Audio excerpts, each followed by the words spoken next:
Hi everyone, welcome to Founder of the Day. Welcome, I see people already rolling in. Welcome to our live stream.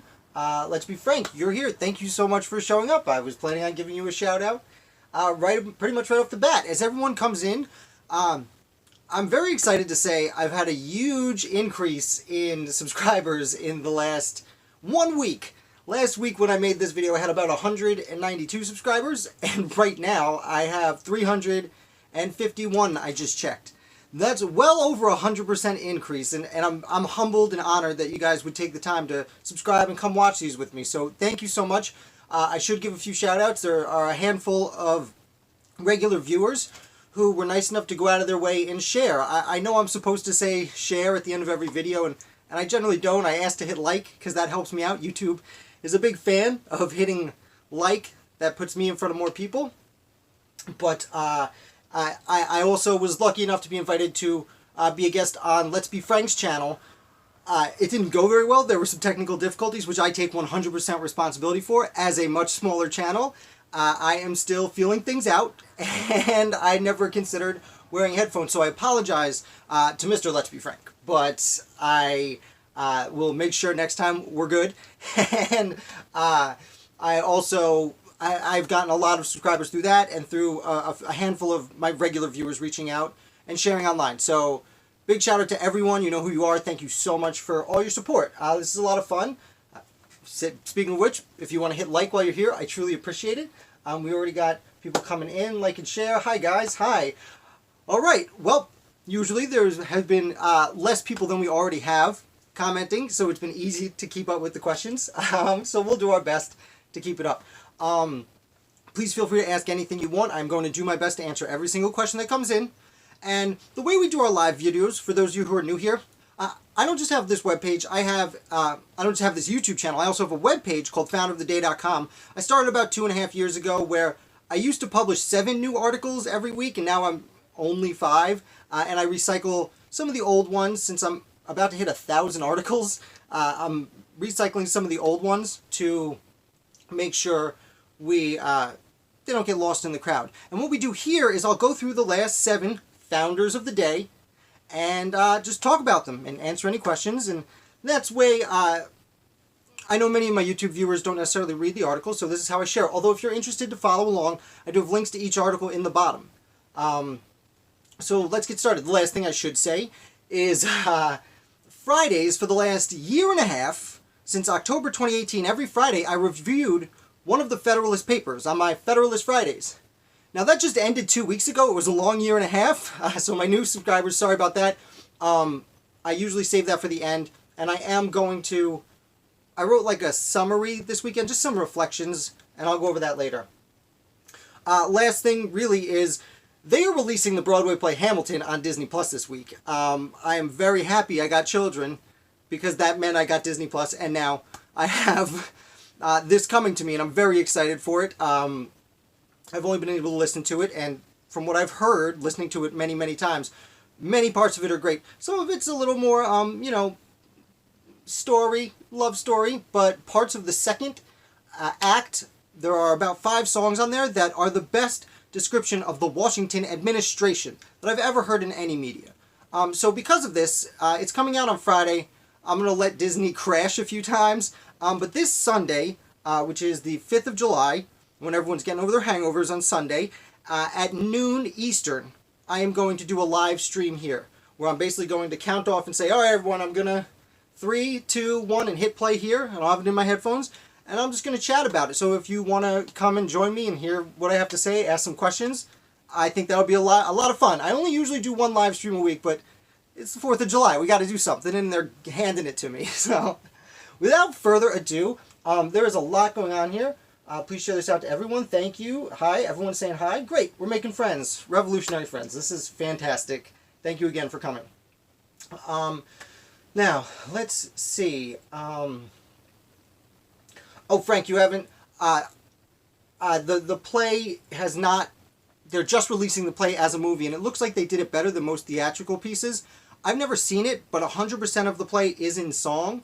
I know it's not everyone's cup of tea, but I've listened to it. Go on Spotify and listen to it. You know, like I said, some of it's love song, whatever. but it's extremely interesting. And yeah, happy 4th of July. I almost forgot. It's the 4th of July. Tomorrow, the next day, I'm going to put out regular videos. They will be related to the 4th of July, because how could I not? Anywho, let's get on with this week. So, on my webpage, I write about the famous founders, and sometimes I write about randoms, people who are super obscure. And we're starting off with someone very obscure today. We actually have a few obscure people this week, so sorry about that. But Gabriel Jones. Gabriel Jones is a name I stumbled onto when I was researching George Washington about a week and a half ago. I never really heard of him, but digging in, turns out that Gabriel Jones is the one who got George Washington into politics. He was a lot older than, well, about 20 years older than Washington. He had gone to London. He was born in the colonies of Virginia, went to London, did some learning, came back to the future United States, moved to close to West Virginia, what we would consider West Virginia now, became a lawyer and was a very important lawyer to that part of the world, and for about 25 years would be sent to the House of Burgesses, which was Virginia's colonial assembly. He went there for a long time, and at one point, a young man named George Washington comes to his attention. Washington had already done his battling out west, making some mistakes on the frontier, and Gabriel Jones helped Washington learn how to run for office for the first time. So much so that he neglected his own running for office and lost his position. Thankfully, they had changed the boundaries of the county, and he was elected to the neighboring county to basically the same position. During this time, he was king's attorney, which we would basically consider either like attorney general, like state attorney general today. And so he would tasked with carrying out the laws of the king. Unfortunately, like most people that I talk about on this channel, he got very upset at the laws of the king, and he sided with the Patriots. He was a low-level, again, kind of obscure founder. He was actually elected by the legislature to attend the First Continental Congress, but he decided wasn't for him, and he neglected to go, declined to go. I don't want to say neglected, because he did contribute to the Patriot cause. He actually was very important to getting supplies and food for the Virginia militia, specifically the Virginia militia stationed in the West. Additionally, he was asked by the Continental Congress to join George Reed, who I made a video about this week, and Samuel Washington, who was a brother of the George Washington. And they went to Fort Pitt to inspect it and make recommendations on how the Continental Congress could help Fort Pitt. So he spent most of the war around where he lived, which was modern West Virginia, Western Virginia, Western Pennsylvania, and the Ohio Valley. And this is the Western theater, and I've said many times, for those of you new to the channel, there are certain topics that I hit and I like to repeat because they are so overlooked. And the Western theater of the American Revolution is extraordinarily important to the Revolution. Most of the Southern gentlemen who were fighting in the war were, of the many grievances they had, were most upset with the proclamation line of 1763 that prohibited them from settling the land they owned in Ohio. And so therefore the war in the West was extraordinarily important. And Gabriel Jones, who we're discussing, was important to that. After the war, he basically went back to private life. He was a traveling lawyer. Not a traveling lawyer. He was a lawyer, but it was a big county, so he did a lot of traveling. And actually, I did read, I couldn't confirm this, but I did see somewhere that he liked to take constitutionals, so to speak. He would take vacations. He went to Baltimore, and I think the other one was Savannah. He would travel, which was fairly uncommon. Most of the founders that I read about, they went to the Continental Congress. It was the only time they went to Philadelphia.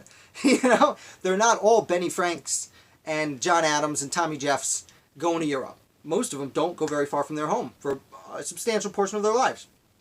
But anyway, Gabriel Jones went, he retired, but he would come out of retirement to go to the Virginia Ratification Convention to approve the United States Constitution, and he was a supporter of the United States Constitution. And then his old protege, George Washington, took over as president. So let me know if there are any questions. I'm going to pop in here. Nothing specific, nothing coming up. Thank you guys for watching. Really appreciate it. Can't tell you enough how much I appreciate your attendance here. I am very much honored and humbled. But let's move on. So, John Langdon. John Langdon is probably the most famous and definitely the most important founder we're going to discuss in this video this week. He was he came from a fairly well-off family in New Hampshire, but not a magnificently wealthy family. But he decided to become a merchant. And the way he got into that field is he became captain of a ship. He was connected enough to become captain of a ship at just 22 years old. And he sailed for several years on a merchant ship, after which he decided to create his own firm and went back to Portsmouth, New Hampshire, which, if you ever want to go on a random American Revolution trip, my favorite Revolution city that I've been to so far actually is Portsmouth, New Hampshire, because it still feels like it's 200 years ago, but that's beside the point. Fun city, lots of revolution in Portsmouth. Anyway, John Langdon starts his merchant firm, and he owns a bunch of ships as the years go by, and eventually, well, the British start taxing merchants, and merchants were the first ones who were real upset about a lot of what was going on, because they had always been smuggling. Why would we stop smuggling now?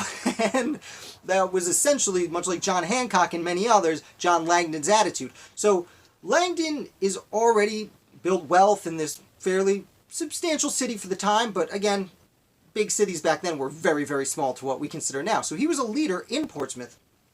The revolution is coming, and Paul Revere shows up. Now, Paul Revere is a name you'll know.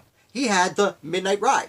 Well, what is often overlooked about Paul Revere is he had several midnight rides. And just a few months before, in December 12th, I looked just to make sure I wasn't messing up. December 12th, 1774, is about 2 months after the First Continental Congress leaves and goes home.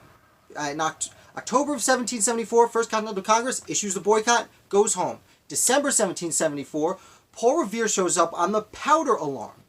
And let me know if any of this sounds familiar. He rides from Boston to Portsmouth to say, hey, the British are coming to this fort. They want to take all the powder to make sure we don't have it. Now, if that sounds like exactly what happened at Lexington and Concord, just 4 months later, or 5 months later, it is. Paul Revere would also ride to Lexington and Concord saying the British are coming to take the powder. The thing is, what's weird is, this became known as the Battle of Fort William and Mary, and it could have been the first battle of the American Revolution. In fact, for a while I had that title on my article, but I have since changed it, because no, Lexington and Concord was the first battle of the Revolutionary War. But Paul Revere shows up and says, hey, the British are coming to Fort William and Mary, just across the water from Portsmouth, to requisition the powder. So John Langdon gets a drummer and walks through the streets, having the drummer bang on his drum, saying, come on, we're going to take this powder. And he literally calls out the militia from the people in the streets, because at the time the militia was just made up of you and me. You know, we volunteered for the militia. The people who led the militia were elected, but most of the rank and file of the militia were volunteers. So Langdon calls out the militia, gets about 100 people, and they go across the water to Fort William and Mary.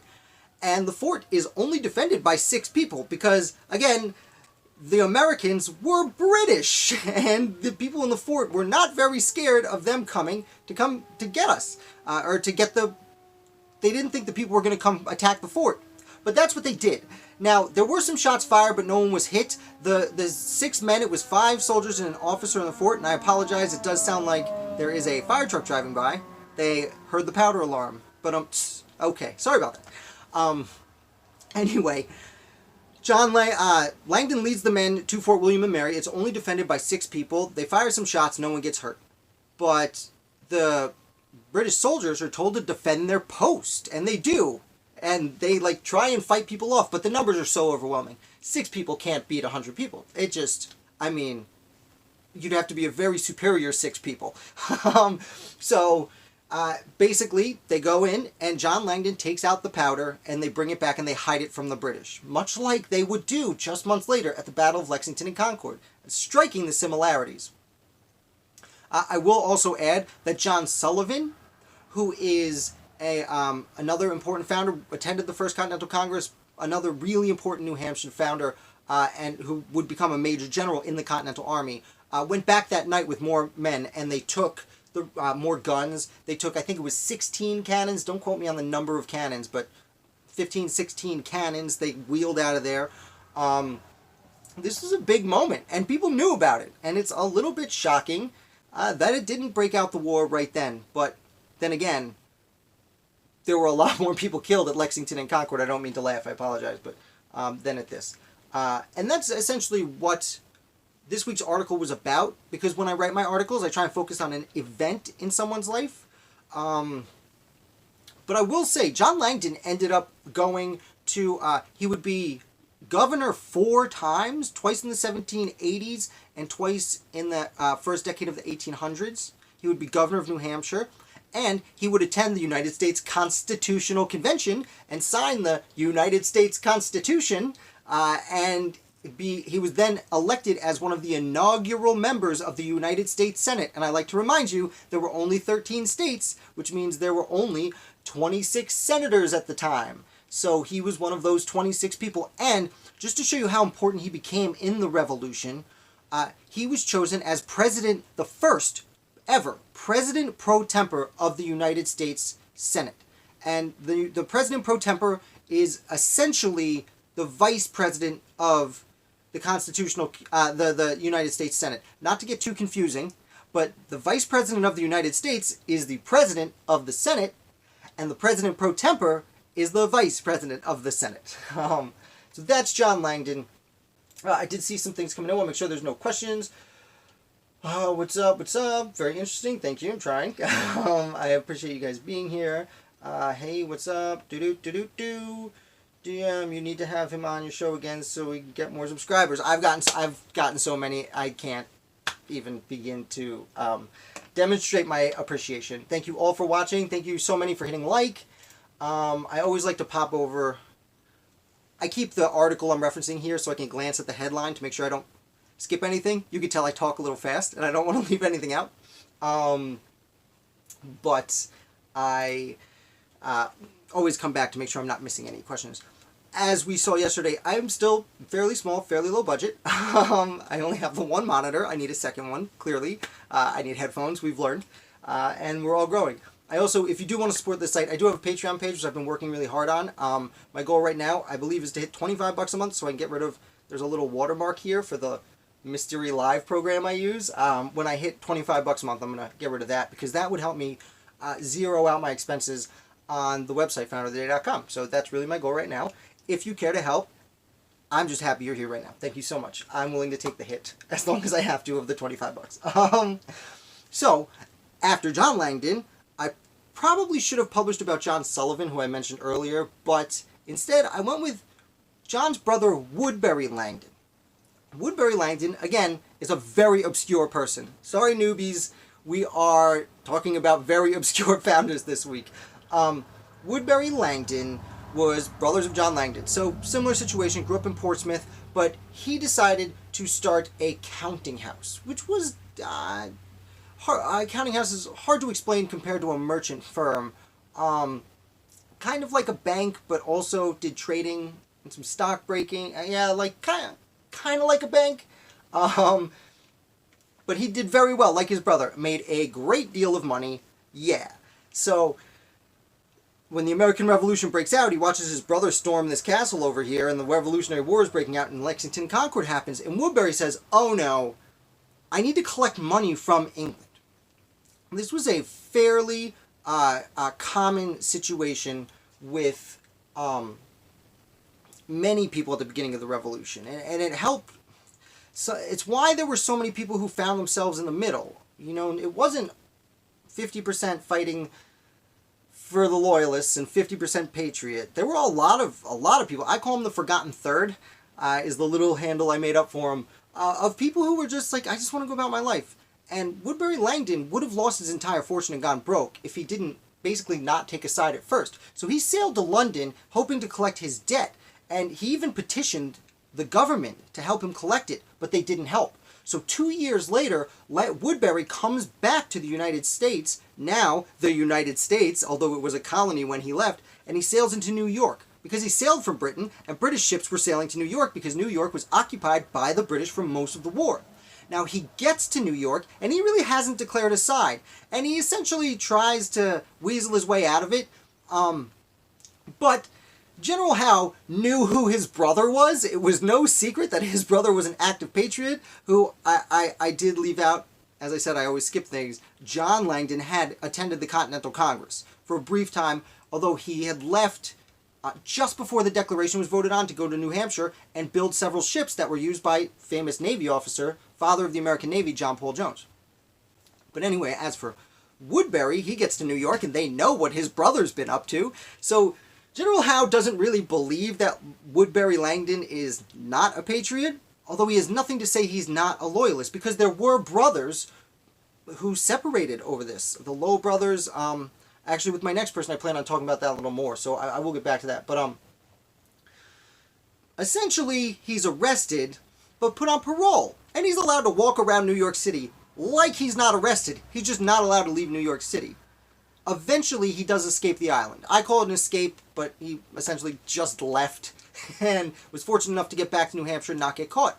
And after this, what do you know, he becomes a patriot and he's elected to the Continental Congress. Now, Woodbury Langdon was a little bit lazy, it seems, because he was elected to go 4 times to the Continental Congress. And of those 4 times which he accepted, he only went once. Now, before you get too mad, a lot of people didn't fulfill all their time in the Continental Congress, especially after the war was won, which was a major problem of the Articles of Confederation. But Langdon does, Woodbury does go one time, and he is a Continental Congressman, so founder. And then he goes back to New Hampshire, where he holds several local offices. Again, before the Constitution, running for office in your state was much more important than going to the Continental Congress, and he held several positions, eventually became an associate justice on the New Hampshire Supreme Court. And interestingly, he was impeached because they were accusing him of neglecting his duty. He just didn't show up to do it. Now, he did argue, he had 2 arguments for why this was. He didn't say he was innocent of this accusation. Instead, he said, first of all, I don't get paid nearly enough to make this my full-time career, which interestingly was an argument Alexander Hamilton would make years later in the Federalist Papers for United States Supreme Court justices. Either way, but Woodbury Langdon, he says, I'm not getting paid enough for this. I'm going to focus on my private job because that gets me paid. I can only be this, and this was common attitude at the time, I can only be on the Supreme Court of the state because I have this other money. If you want to pay me a lot to be a Supreme Court justice, then I'll quit that job and come do this. But that's not the situation we're in now. Now is it? And furthermore, he also said that the state, the New Hampshire State Senate had too much of a say in the decisions the court was making, so the court was pointless anyway. In effect, being neglectful of my work is essentially a protest statement.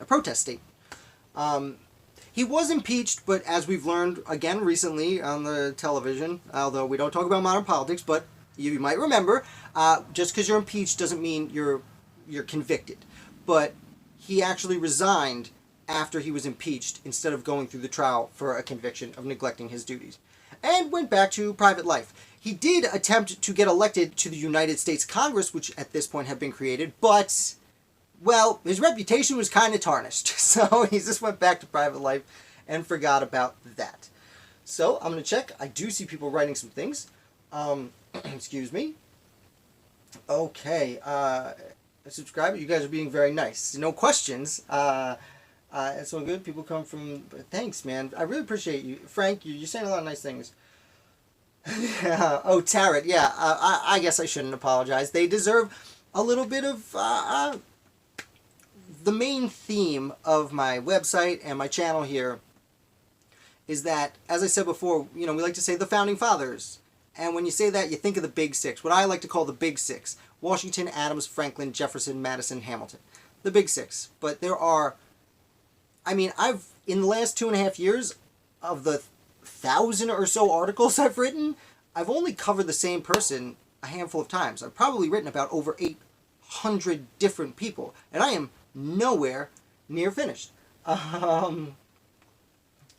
Okay, let's see. Um, became a patron. Oh, thank you, Frank. You do not have to do that. You guys are being very nice. I do appreciate that. Excuse me. Speaking of there being so many founders, I've been studying the American Revolution essentially daily for about 20 years. And there are still stories that I've never heard of. I mean, for example, we talked about Gabriel Jones, who first helped George Washington run for office. Never even heard that name in my life till about 2 weeks ago. Now, we're about to talk about the slaying of Jane McCrae. I live in upstate New York. I even lived for a brief time in Albany, New York, which is only about 20 minutes from where her murder took place. I actually have my Thanksgiving in Lake George, which is probably, now that I'm saying it out loud, Fort Edward is probably closer there. It's more than 20 minutes from Albany. But either way, I never heard this story. And before I tell you, I'm going to take a quick sip.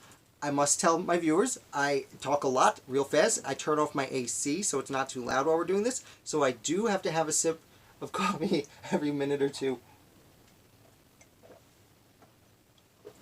And I'm sorry if you hear me drinking. I know it's very gross. I apologize.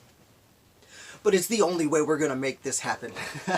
Until winter comes back. Oh, I can't wait for winter to come back. Most of my earlier viewers are used to me wearing a beanie because I keep it cold in here. Anywho, I moved north because I like it cold. The slaying of Jane McCrae. I had never heard of this story. And when I did, I wrote about it immediately.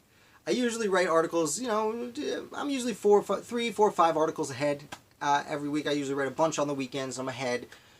This one cut the line. Because, I mean, listen to the title. The Slaying of Jane McCrae. Sounds horrifying. It kind of was. So, as I was saying earlier, and I kind of skipped over, we like to talk about the Civil War in America and say how it was brother versus brother. And that's absolutely true. But that was more North versus South. The American Revolution was way, way, way more brother versus brother. And the reason I say that is, literally, I could think the king was wrong and side with the Patriots, and my younger brother can think the king was right and not. It wasn't, there was no territory. It was household to household. It was person to person that you decided, am I going to rebel against my government, or am I going to put down these nasty rebels? Like, you know, and literally, as we see a lot today, usually, in many cases, younger people are disagree politically with their parents. Seems to be what happens now, and it seemed to be what happened then, and we saw it happen. I bring this up now because Jane McCrae was torn between her loyalties. Her brothers became patriots and joined the revolution. Her fiancé became a loyalist and tried to suppress the revolution. So Jane jumps in and doesn't know what to do. And she decides she had a future. Her future laid more with the man she was going to marry and start a family with than it did with her brothers, who she was not going to have children with. So she decides to join him. But he's at war. He's been recruited with a loyalist militia. So she goes to stay with another friend of a loyalist. That woman's name escapes me, but she was related to a British general. And she's staying in Fort Edward, New York. And the British, as we know, the Native Americans, depending on the tribe, sided with different segments of the revolution. So most of them sided with the British because the British at least tried to keep the Americans off their land, and the Americans were like, we're coming. We're coming west, dude. We're coming for your property. So there was a group of Native Americans who were working for the British and with the British, and were told to go and seize the town of, I was just outside Fort Edward. I don't believe it was actually the town of Fort Edward. It was like a small village outside of it. They go, they come in, they massacre a family, they ambush a small contingent of soldiers on the road, and then, I'm not trying to downplay this, it's war and these things happen, and then they went into the house of Jane McCrae's friend that she was staying in. And the two women were separated. Now, the other woman was fine. they knew who she was. Jane McCrae, they weren't so sure because her brothers, the name McCrae, was a Patriot name. And she is separated and taken by the Native Americans, and by the time they get back to British camp, she is dead. Now, as for exactly what happened, there is a lot of debate. We will unfortunately never know exactly how or why she died. Rumor has it they showed up with her scalp, and that's it, and someone recognized the scalp. I find it difficult to believe that you would recognize a scalp, but that's what we're told. And to his credit, General John Burgoyne, who would soon be defeated at Saratoga, came immediately and confronted the Native Americans and wanted to execute them. Because this is not... we had very sexist attitudes back then, and that's the unfortunate truth, and it was, how could you do this to a woman? And a non-combatant woman, and a woman who's going to marry one of our officers. Her fiance was a very low-level officer, but an officer nonetheless. How dare you do this? And he was going to punish them, but he was talked out of it by some of his aide-de-camps because, first of all, we need them on our side. Second of all, if we tell them to leave, they might... There's a lot of them leaving. They might take out reprisals, like revenge for their embarrassment, not only on British troops, but all the land behind the British was now British, conquered by the British. And they could just go do more of these types of horrifying things to anyone. And because of that, John Burgoyne backed down. Now, word got back to the Patriots, and Horatio Gates, who I don't have a lot of love for, but he was an American general, so he has my respect. That's a different story. He did some sneaky things, that's all. But he actually wrote a letter to Burgoyne, essentially saying, how could you let the Native Americans just murder someone like that? What are you doing? And kind of called out Burgoyne for being a gentleman at a time where honor was very important. To the point where, if they weren't at war with each other already, there would have probably been a duel following this. Now, someone leaked this letter, and it was republished, as well as many other stories, throughout the colonies. Propaganda was a very important part of the American Revolutionary War.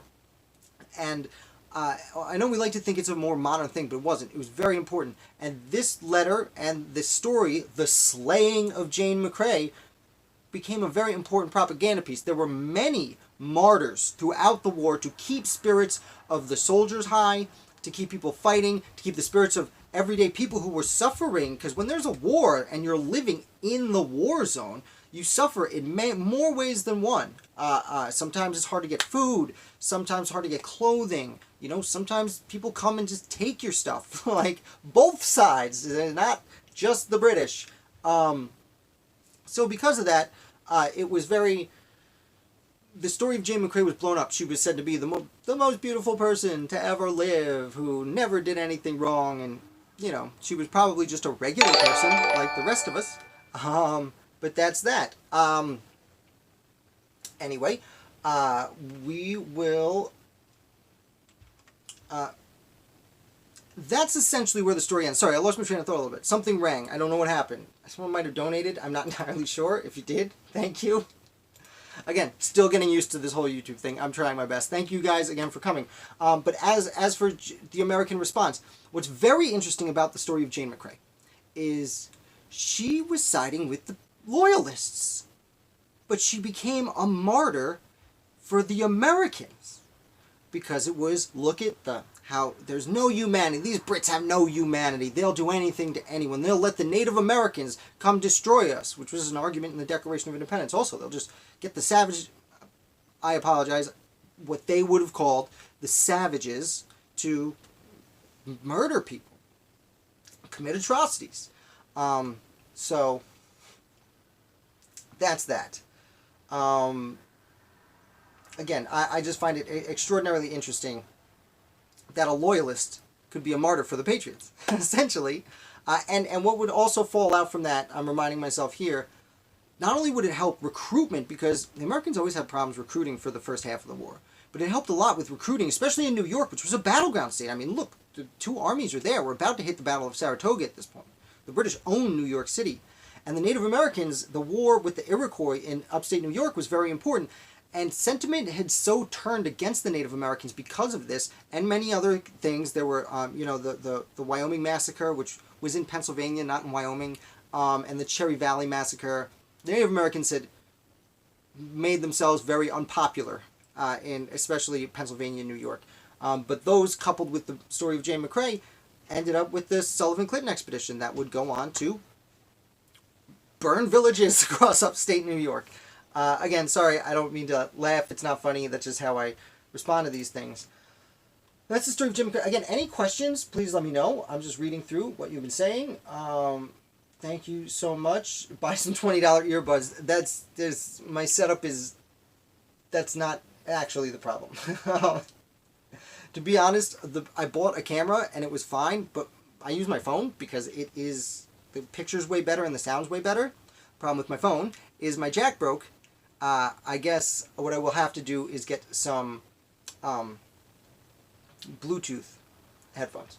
Is a plan, because mowing the lawn is not any fun without music, or at least a podcast. Which, by the way, I should shout out, if you guys are interested in the American Revolution and you listen to podcasts, my buddy Michael Troy in Philadelphia, he has the American Revolution podcast. It's on Spotify. It's on all the places you can find it. And if you like this kind of content, I highly, highly, highly recommend what he offers.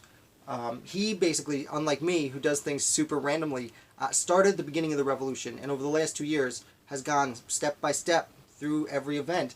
And right now he's about like 1778 or so after 2 years of podcast. It's great. It's great. So, oh yeah, thank you for your donation. Now I will get rid of that watermark, I assure you. And Matthew Nyland, I think that's how you pronounce it, Matthew Nyland, who, shout out Matthew, was one of my very first patrons, is reminding me that one of the things I said I would do, in addition to get rid of the watermark, would eat some ash cakes.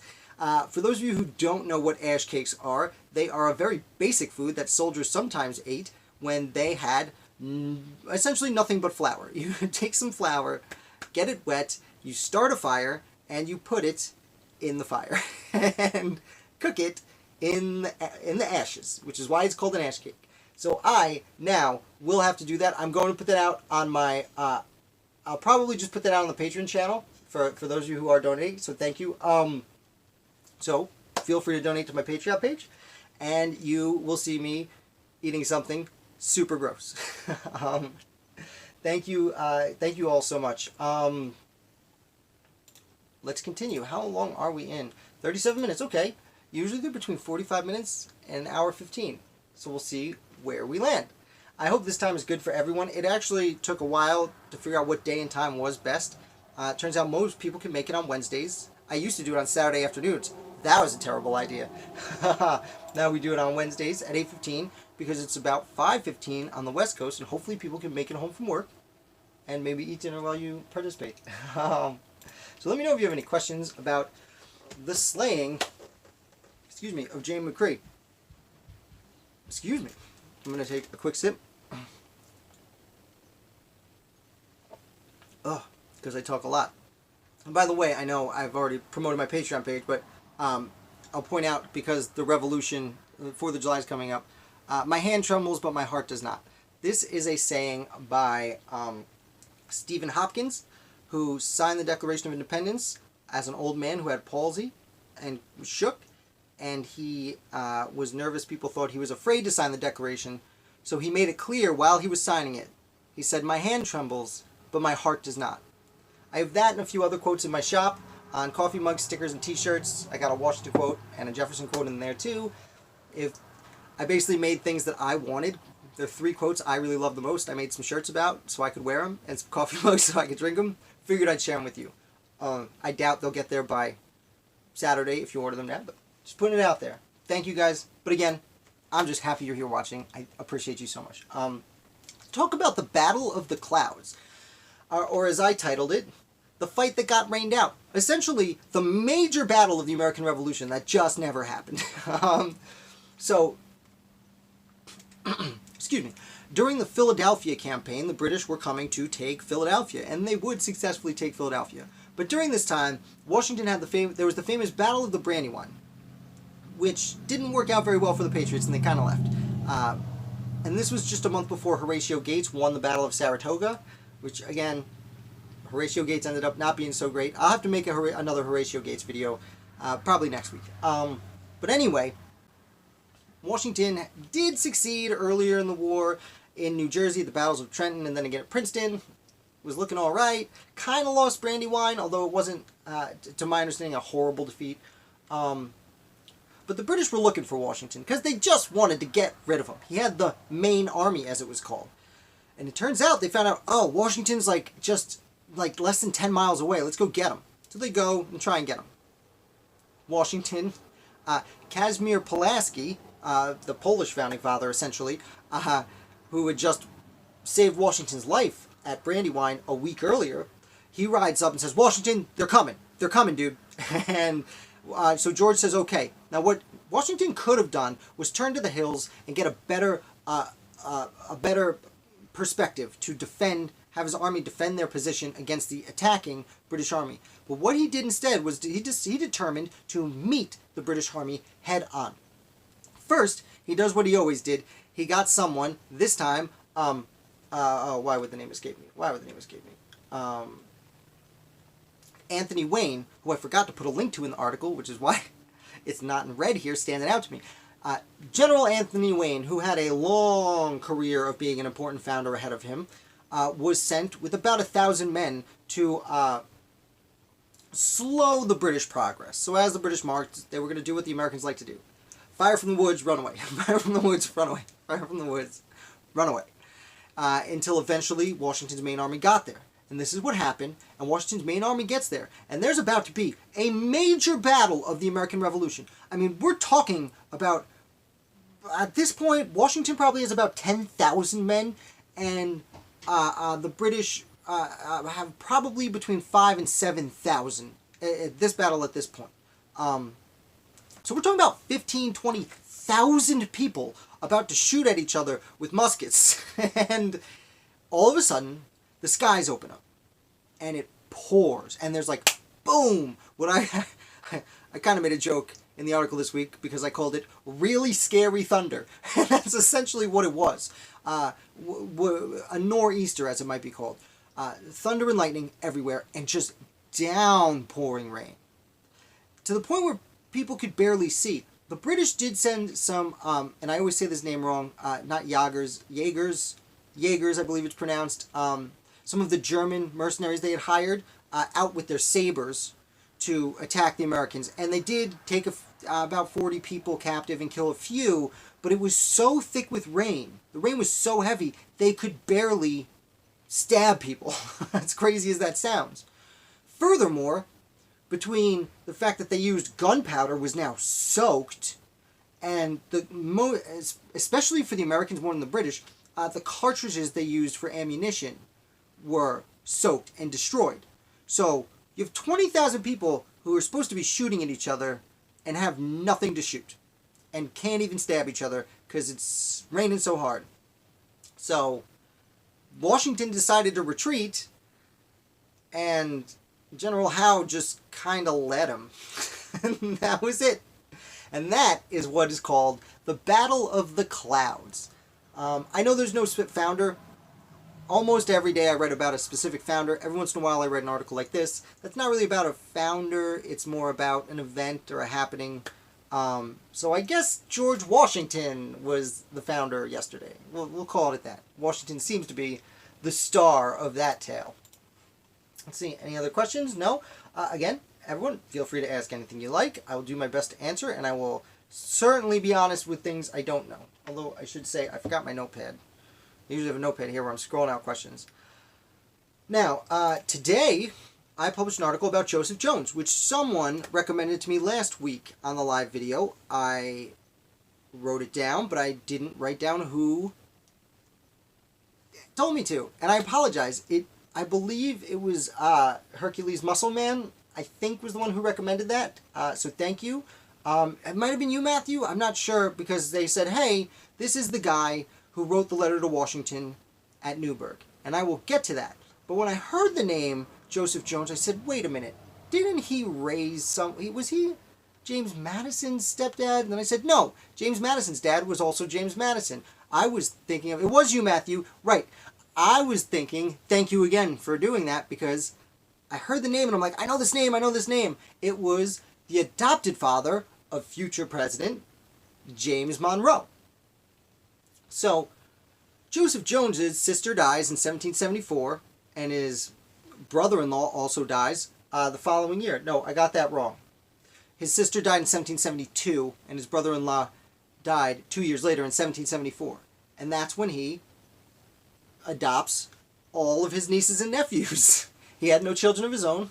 He was a member of the House of the Virginia House of Burgesses. Sorry, as I discussed before, the colonial government of Virginia, and he adopts all these children, including a young 16-year-old James Madison, who is about the age of maturity anyway. But because of this, Joseph Jones takes James Monroe under his wing. I might have said Madison before. I meant Monroe. Takes Monroe under his wing and brings him to Williamsburg and enrolls him at the College of William and Mary, which, if you lived in Virginia, that's where you went to get ahead in life if you were not wealthy enough to go to Europe, as many even wealthier founders did. So he not only enrolls him in William and Mary, but he introduces him to high society in Williamsburg. He meets people like Thomas Jefferson and George Wythe and George Mason. Probably not Washington, maybe. This is about when the war is starting, so.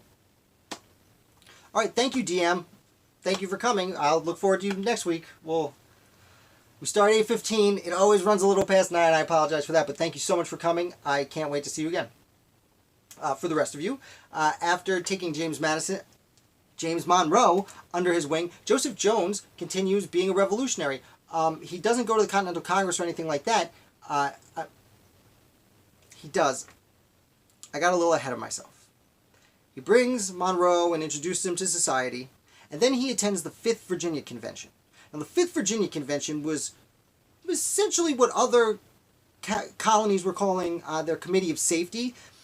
When the governor of Virginia shut down the government, well, the people who were in the government created their own government, and they called them conventions, the Virginia Conventions, and there were 5 of them. The second one is when Patrick Henry gave his famous "Give me liberty or give me death" speech, and the 5th one happened in May and June of 1776, just before we all declared independence, and essentially the government of Virginia declared the king had abdicated his responsibility for governing the colony of Virginia, and they were in fact an independent state. And essentially Virginia declared independence about a month and a half before the rest of us followed suit. They also, the Virginia Convention, wrote to Richard Henry Lee and the rest of the Virginia delegates to say, hey, why don't you recommend to everyone we declare independence? So Joseph Jones was a part of all this. Now, a few months later, he did go to the Continental Congress, and by a few months, about a year and a half, late 1777 is what's on my screen. He only spent a few months, though. He was not very healthy, so he went back home. And this is about when he starts corresponding more regularly with George Washington. And he would have known George Washington from the House of Burgesses. They were both in the House of Burgesses when things went haywire. Washington went to the Continental Congress, though, and they kind of lost touch a little bit, weren't never really close, but then they start corresponding more now. And then by 1780, Joseph Jones is sent back to the Continental Congress. And he spends 3 years there. And this is the last 3 years, 1780, it would be about a year until Yorktown, and it would still take another 2 years after Yorktown for the Treaty of Paris to be signed and the war to actually end. And throughout this, Joseph Jones is corresponding regularly with George Washington. Now, one of my favorite quotes of all time is George Washington's quote at the Newburgh Conspiracy. I actually have a cup and a t-shirt. I actually might be wearing the t-shirt right now. And it sounds silly when I say it out loud. But my favorite George Washington quote is, "You will permit me to put on my spectacles." I know that sounds weird, but it is possibly the most important sentence ever spoken in the history of the United States. Now, many of you who like the American Revolution might already know where I'm going with this. After the war, the fighting had ended, the main army went to Newburgh, New York, just north of New York City, and waited for the Treaty of Paris, and waited like 2 years. And during this time, The Continental Congress isn't paying these soldiers, and they're not sending them anything to help keep the... They're not doing their job. The Continental, which was the currency they made up, is failing. And furthermore, most of the people in the Continental Congress were doctors and lawyers and merchants and people of independent wealth that after the revolution ended, they could go back to their jobs and be super wealthy. But most of the generals and high-ranking officers in the Continental Army were military men. And when the war ended, there was not going to be any more military under the Articles of Confederation. There would be, yes, state militias, which, as I always say on this channel, were essentially their own armies. You know, you talk about the Revolutionary War, it's not just the Continental Army. There's 13 armies for each state, the Continental Army, and then like kind of Vermont had an army, and kind of Kentucky had an army, and then France and Spain had armies. There's a lot of armies. But these men were worried they were going to lose their status. They had worked so hard and fought, most of them for 8 years at this point. And they talked about, they said, we're going to have a meeting and discuss what's going on. And they sent around a secret letter. George Washington found out about this letter, and he called them out. And he said, I'll tell you what, why don't you guys just go have your meeting? And they said, okay. And they were talking about, I mean, one of the less popular ideas, it was less popular than the other ideas, but it was one of the ideas on the table. Do we just finish the war, march on Philadelphia, and install George Washington as dictator? Was a serious consideration that they had. And that's why what I'm about to tell you is so important. George Washington wasn't supposed to attend this meeting, but all of a sudden they're at this meeting and Washington kicks in the door. He doesn't kick in the door. That's not a George Washington thing to do.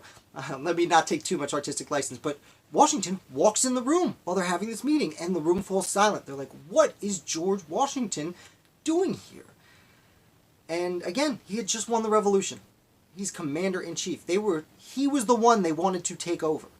And he gets on stage and he says, he gives a little spiel about this is not what we're supposed to be doing. You know, we're supposed to be fighting, you know, for liberty, you know. And he says, I have a letter from the Continental Congress I want to read to you. He takes the letter out of his pocket and he looks down. This is a man who never showed weakness. One of his greatest strengths as a leader was his strength and his courage, especially under fire. He would just ride out there and the bullets would whiz past him. It was a miracle. But he takes out this letter and he looks down on it. And he stops and he reaches into his pocket and he says, you will permit me to put on my spectacles because I've grown not only old, but nearly blind in service of my country. And he takes out his glasses and he puts them on and he reads the little spiel and then he leaves. And by the time he leaves, most of the people in the room are crying. These hardened generals are crying because they were embarrassed of the fact that they had just turned over on their own ideals that they had been fighting for this whole time. And that's why you will permit me to put on my spectacles is probably the most important words ever spoken in American history. And that's why I have it on a t-shirt and a coffee mug. Check out my website. And the reason I bring this up is the letter he looked down to read. Thank you, Matthew, for pointing this out. I never considered to look at whose letter it was from Joseph Jones, the adoptive father of future President James Madison, who had written to Washington saying, this is what we're trying to do. We know you guys are upset. We get it. We don't know what to do, man. So that's the Newburgh conspiracy. It's gigantically important. There are entire books about it. I'm sure I have one behind me.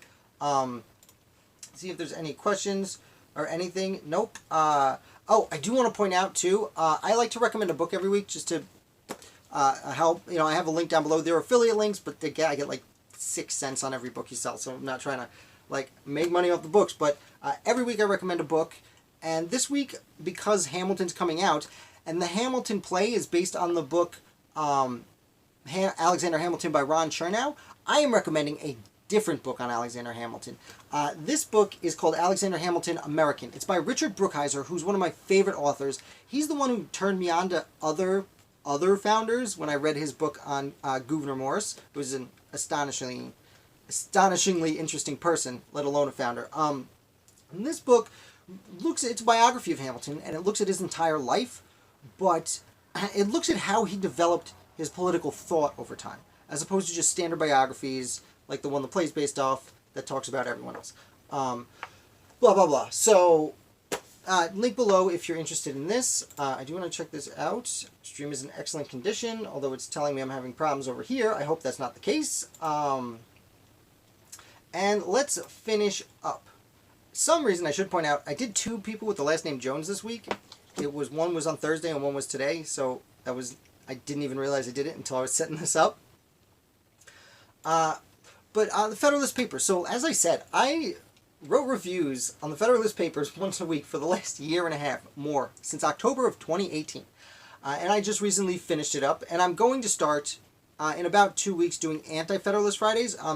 As opposed to the Federalist Papers, which like I could just buy a book and they're in order, the Anti-Federalist Papers are from a lot of different people, so I have to collect them and determine exactly how I'm going to go about that. So that's taking me a little bit longer than most of the articles I write. It's just figuring out the order I go in. But that will be done. This week I'm doing something about 4th of July. Wink, wink, nudge, nudge. And the week after, I'm going to do the State House Yard speech by James Wilson, who a lot of you, it seems, were the first video of mine you might have watched was I spoke about James Wilson about 2 weeks ago. So I am going to write specifically about the State House Yard speech. But I did write an article last Friday about kind of reflecting on the Federalist Papers after almost 2 years of reading them. Usually the Federalist Papers, you know, it's a book. You take it, you read it over a week or 2 or 3 weeks. I took my time and read one article at a time and then wrote about it, thought about what I learned, and then tried to put it in super simple terms to you guys, which if you go to my website, I have a Federalist Papers is one of the pages, and they're all there. If you're interested. I try to put them in super common language and like take them, they're not that long, but like really abbreviate them and just here's the essence. And then I reflected on that, and there are 2 things about the Federalist Papers that I found really interesting. I'll do this real quick. I don't want to take up your whole lives. First of all, energy and government. Especially the Hamilton Papers, but all of them in general, they wanted a government with energy that could get things done. But conversely, they also seemed to want gridlock, what I can only call gridlock. They wanted these checks and balances to make sure things didn't happen too quickly. When things needed to happen, they wanted it done. But for most things, they wanted the gears to grind slowly. They were very afraid of democracy and the government and the world changing based on the whims of the people. So basically, they put in these checks and balances to make sure not only people couldn't take over, a tyrant couldn't take over, but to make sure that the laws didn't just reflect the momentary desires of the people, but the general desires of the people. So, if you have any questions about that or anything else, now's the time.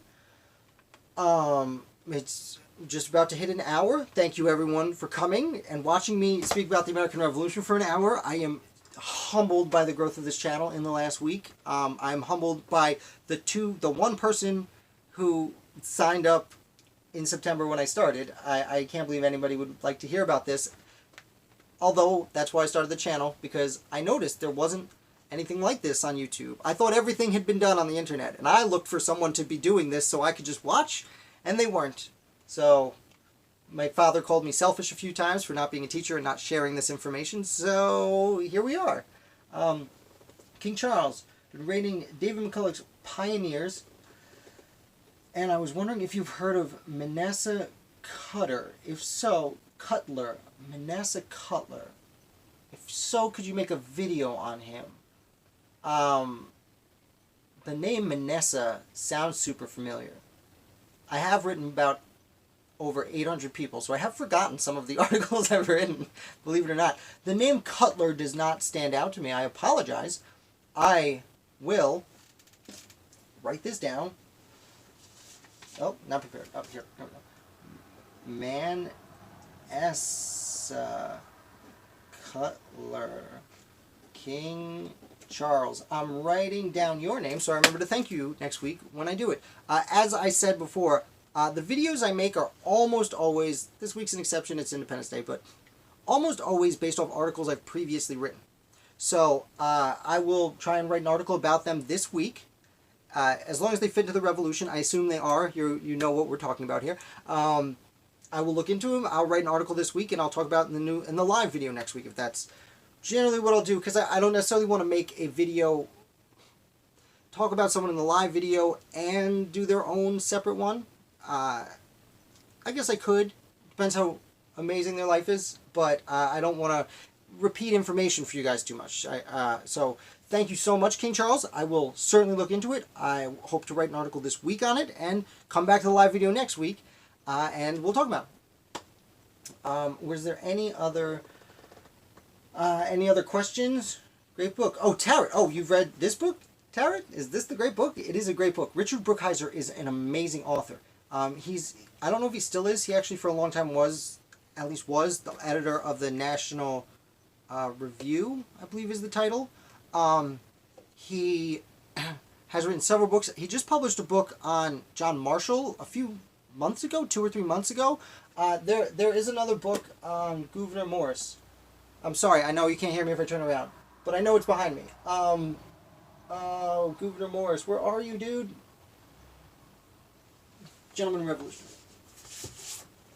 This is the book, and I went through a phase a long time ago where I was throwing out my book covers like a dummy. I'm sorry.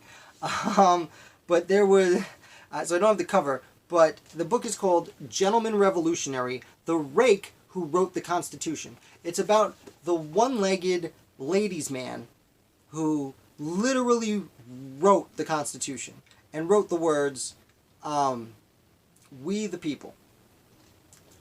Gouverneur Morris, or Governor Morris. I never know how to pronounce it. I read it for so many years as Gouverneur, and I think that's wrong, but now we know. I run into that a lot, where I've been reading a name for years. Like the name Silas, I always used to pronounce as Silas, because that's how I read it. But this book, he's a fairly obscure person, but he signed the United States Constitution. He, I believe, signed the Articles of Confederation. He had one leg, and had a lot of encounters with the ladies, so to speak. Really, and this book turned me on to other founders, like I said, that aren't the big six. Between this and an essay I did in school about Roger Sherman. So, I'll put a link, maybe I'll put a link sometime this week to that. Any Richard Brookhiser book. He's my favorite revolutionary author, and I like a bunch of them. Don't get me wrong. Let's see. Are there any other? Oh, thanks, Ned. Oh, we got a lot more people commenting this week, Ned. I was hoping you were. I'm glad you're in here. I'm glad you watched. Thank you so much for coming. Unless there's anything else, I will let you guys go. As you can see, I'm starting to turn red because, like I said, I turned my AC off so I could do this. I see some people don't